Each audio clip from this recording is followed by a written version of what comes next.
Good morning guys, কি খবৰ আপোনালোকৰ? নিশ্চয় ভাল, আমিও ভালে আছোঁ আপোনালোকৰ আশীৰ্বাদত। আজি এটা ৰেচিপিৰ ভিডিঅ' লৈ আহিছোঁ। চাওক আজি কি ৰেচিপি বনাম, কেনেকৈ বনাম আৰু কি পদ্ধতিত বনাম। দেৰি নকৰি ৰেচিপিটোৰ মাজলৈ লৈ যাওঁ আপোনালোকক। গাইজ, আনিলে নহয়, দেখিছেনে এই কি সৰু সৰু মাছ। ইমান যে বিৰক্তি লাগে নহয়, সৰু মাছ বজাৰৰ পৰা আনিছিলে। চাওকচোন কি মাছ আনিছে। এই চাওক, এই সৰু সৰু মাছ কি মাছ বা মই নাজানো ৰ'ব। আপোনালোকে নামটো ক'বচোন কমেণ্টত, কোনোবাই জানিলে। বোধহয় জাইৰা ভাংনা বুলি কয় নেকি এই মাছবিধক। এতিয়া মাছকেইটা মই ভালদৰে বাছি লওঁ। চাওকচোন মই কেনেকৈ বাছোঁ মাছখিনি। এয়া দেখিছেনে, মই মাছকেইটা বাছি ল'লোঁ ভালদৰে। ইয়াত কি লৈছোঁ জানে, এয়া হৈছে ছাই। এয়া আমি যি গধূলি জুই পুৱাওঁ, এই তাৰ পৰা লৈছোঁ ছাই। ছাইৰে এনেদৰে মাছখিনি বাছি লৈছোঁ। ছাইৰ সলনি আপোনালোকে কি ল'ব পাৰে জানেনে? নিমখ ল'ব পাৰে।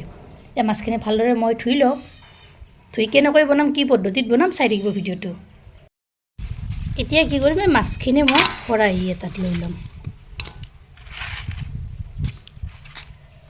সৰু মাছ কেনেকৈ বনাম চাওঁচোন, কেনেকৈ বনাম, কি পদ্ধতিত বনাম। মাছখিনি এতিয়া ধুই লওঁ প্ৰথমতে। এই মাছখিনি মই খৰাহিটো ইয়াতে দি দিলোঁ। এনেদৰে মাছখিনি মই ভালদৰে ধুম, তাত পৰিষ্কাৰ কৰি ধুই ল'ম। ইয়াতে মাছৰ বাকলিবিলাক থাকিব পাৰে, এনেদৰে ধুই ল'ম। মাছ যিমানে ধুব সিমানে পৰিষ্কাৰ হ'ব। অসমীয়াত এষাৰ কথা আছে, মাছৰ বাৰে বাৰে ধুব লাগে মাছ, আৰু মাংসৰ এবাৰ ধুব লাগে মাছৰ। গতিকে মাছখিনি মই ভালদৰে ধুই ল'ম পৰিষ্কাৰ কৰি।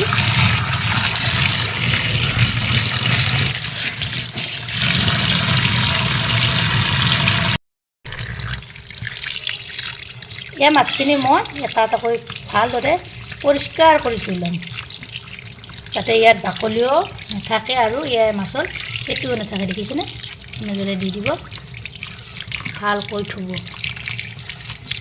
এনেকৈ ধুব। ইয়াতে বালি থাকিব পাৰে, কিছুমান মাছত কি জানেনে, বালি থাকে ইয়াতে। এনেদৰে ভালকৈ ধুই ল'ব। ধুই এটা এটাকৈ মই বাচন এখনত থৈ দিলোঁ। আৰু এটা ধুই আপোনালোকক দেখুৱাওক, সেই একে প্ৰচেছতে এনেদৰে ধুব। তাৰপিছত বাকলি থাকিলে এয়া মাছ দেখিছেনে, এই বাকলি আছে, এনেকৈ ধুই দিব। আঙুলিৰে এনেদৰে দি দিব, ইয়াতে বাকলি অলপো নাথাকে। এইটো ধুই দিলোঁ। আৰু এটা ধুই দি দিওঁ, এনেদৰে দি দিব। বাকীখিনিও এই একে প্ৰচেছৰে মই মাছকেইটা ধুই ল'ম আৰু দেখুৱাই গৈ আছোঁ। মাছখিনি মই ভালদৰে এনে ধুই পৰিষ্কাৰ কৰি ল'লোঁ। এই চাওকচোন।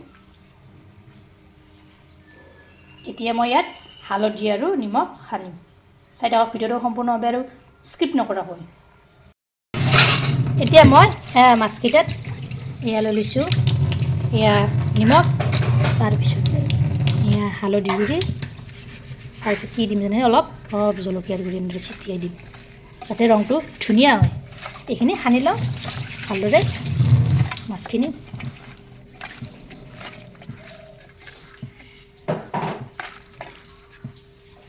অলৰেডি কেৰাহীটো মই গৰম হ'বলৈ দিছোঁ, দেখিছেনে কেৰাহীটো গৰম হৈছে। তাৰপিছত এয়া দিম মই ৰিফাইন তেল দি দিছোঁ। তেলখিনি অলপ গৰম হ'বলৈ দিম। যিকোনো মাছ ভাজিলে আপোনাৰ ৰিফাইন তেলত ভাজিবচোন, কি ধুনীয়া হয়। মাছকেইটা ভালদৰে এয়া হালধি, নিমখ, জলকীয়া গুড়ি সানি ল'লোঁ। এইফালে মোৰ তেলখিনিও গৰম হৈছে। এটা এটাকৈ মাছকেইটা দিম।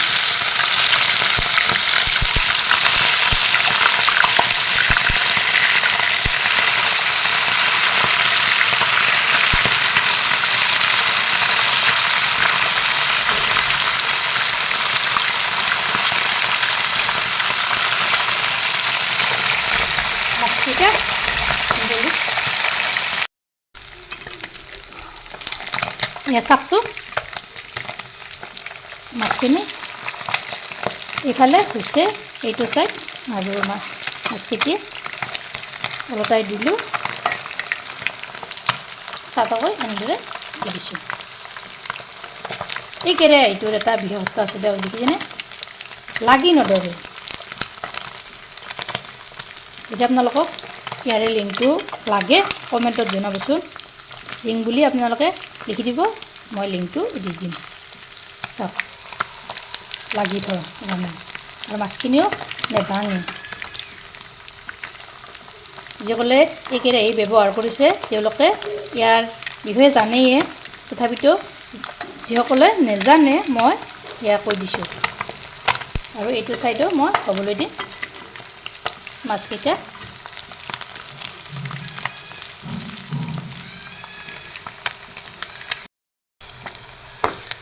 এয়া দেখিছেনে মাছকেইটা কি ৰংচঙুৱা হৈছে আৰু কি মচমচীয়া হৈছে। ইয়াতে থৈ দিলোঁ, এইকেইটাও একেলগে তুলি ল'লোঁ। এনেদৰে মচমচীয়া হ'লেকৈ ভাজিলোঁ। আৰু কেইটামান ভাজি আপোনালোকক মই দেখুৱাম এই একে প্ৰচেছেৰে দি দিব। খৰাচুঙৰ ভাগত দি দিব, পাতলৈ আৰু লাৰিব নালাগে।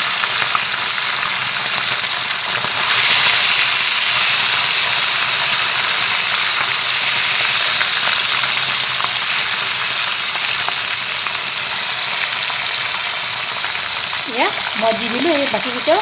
বাকী এইখিনি মাছো মই একেলগে ভাজি ল'ম। সেইটো কওক ভিডিঅ'টো সম্পূৰ্ণভাৱে আৰু স্কিপ নকৰাকৈ। এয়া এইখিনি মাছো মোৰ হৈ গ'ল, মই ইয়াতে নমাই দিলোঁ। মচমচীয়া হৈছে, খাবলৈ যে কি সোৱাদ লাগে নহয়। বাকীকেইটাও মই এনেদৰে ফ্ৰাই কৰি লওঁ। আজিৰ ৰেচিপিটো কেনে পালে আপোনালোকে কমেণ্টত জনাবচোন। ভাল লাগিলে লাইক কৰিব, শ্বেয়াৰ কৰিব, কমেণ্ট কৰিব। আৰু মোৰ চেনেল যদি প্ৰথমবাৰ আহিছে তেতিয়াহ'লে চেনেলটো ছাবস্ক্ৰাইব কৰিব, লগতে ফেচবুক পেজতো ফ'ল' কৰিব। ধন্যবাদ। আকৌ এটা নতুন ৰেচিপিৰে সৈতে লগ হ'ম। আজিলৈ আহিছোঁ।